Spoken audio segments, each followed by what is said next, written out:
to that. Just finally, it's the 10th anniversary of the apology to the stolen generations. I guess, are you confident that closing the life expectancy gap between Indigenous Australians and the rest of Australia is a goal that we can get on track in the next year or so?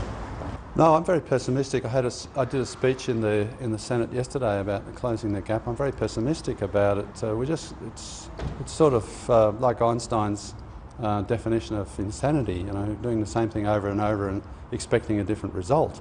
It's crazy. We are not closing the gap, and one of the reasons we're doing that is because we're all into symbolic nonsense about constitutional recognition and conferences and treaties and all that sort of stuff, none of which helps the poor little kids in the remote and regional areas who don't go to school, who have terrible health outcomes, who get more than likely get assaulted or molested before they're even old enough to know what it means.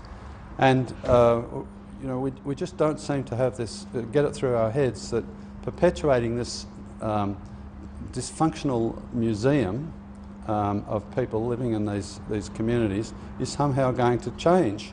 We've got to get them into mainstream society. They have to join in normal society, get normal jobs, go to normal schools, normal health care, and you can't do that living out in the boondocks and pretending that somehow or other you're protecting your culture. Your culture is not in danger by joining mainstream society.